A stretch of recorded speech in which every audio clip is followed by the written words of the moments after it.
Tala falava malo le soifua usi mai ala whaafonga I talafo wale radio Samoa I le nei tai au.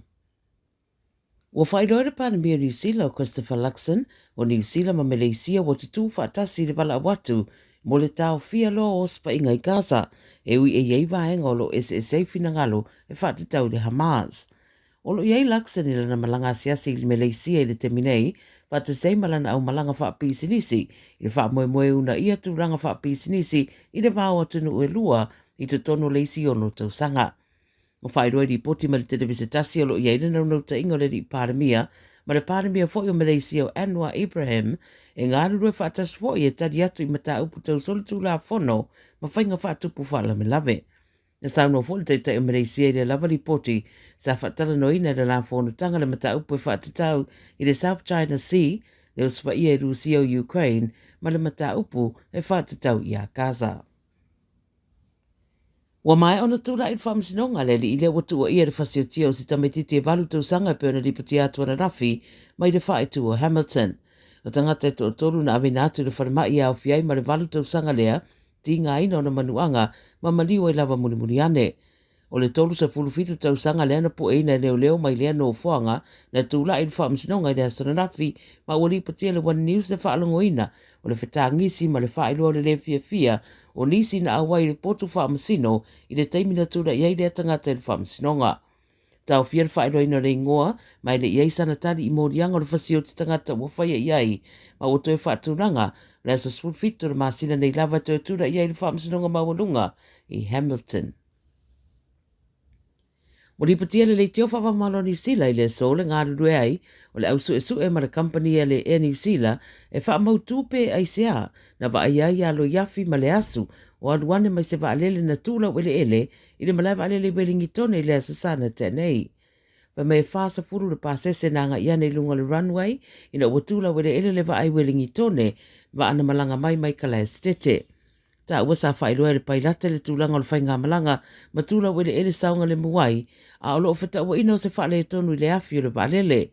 Sao no Irene King was the aviation commentator o pailate ua mai o na whaiato le ninga I tūlanga whapea ma o waalele e ta ilua afi a ma whai o na lele le afi e tasi a o le whisiri pe ai sea ua tupu ai le tūlanga. O le ausu e su e mai le Transport Accident Investigation Commission ma le ausu e su e le e New Zealand lava ia o lo ngā lulue le wha mautuina o le tūlanga le nei ma o lo fia ilua fo I le tuatele le mafu anga o ia whale tonu. Wa lapata I mai le maa I tau e ono toe wa aia fo I maa a fia au kirani ma Hamilton I le tau nei I le mamafo le puao. E sidia ma le lima whai ngā malanga na whaale au ngai nei le asonanafi I le malai wale li au kirani o na o le mamafo le puao na a fia I le ai tele. O le wa ai tau o Fu Long Lu na ia whaeloi le Herald e a matatu le wawea ana le la pe a ma le 30% le a wanoa e ono toe a fia I foi le malai wale le whawamaloi au kilani le puao e mei se foi le malai wale le Hamilton. I le sira mamao le wa ai tau anga I atu le wha unga le vaiaso whautu e nai le atunu ia whao ngā te tau teimi e langi le iai tau I aso le vaiaso nei ono lo mai tau ina foi e ono to iai savili ma timunga I le whaai unga le vaiaso.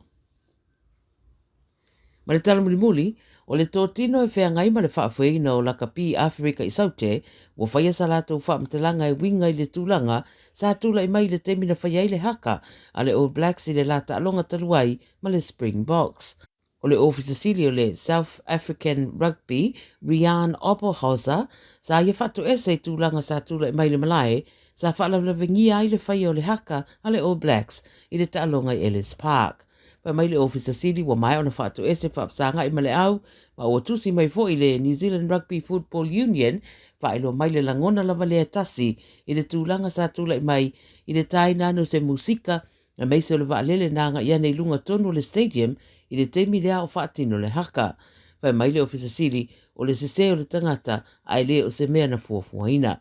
Sa anua le ofisa sili e pele ia I la tautu ma masani o le talonga, ma la wha mautinoa e le to e tūla I mai se tūlanga whapea. O whaeroa le Radio New Zealand se whaamtalanga le whaia o ngalangolango le All Blacks o Jason Ryan e whapea o tarieina le au lea whato e senga. o le isi fitauinga e se so oai le All Blacks ma le Springboks o le asa sao mua i le DHL Stadium i Cape Town. Tala nara video Samoa i le nei tai au manuia ngā nuenga o whenga iai.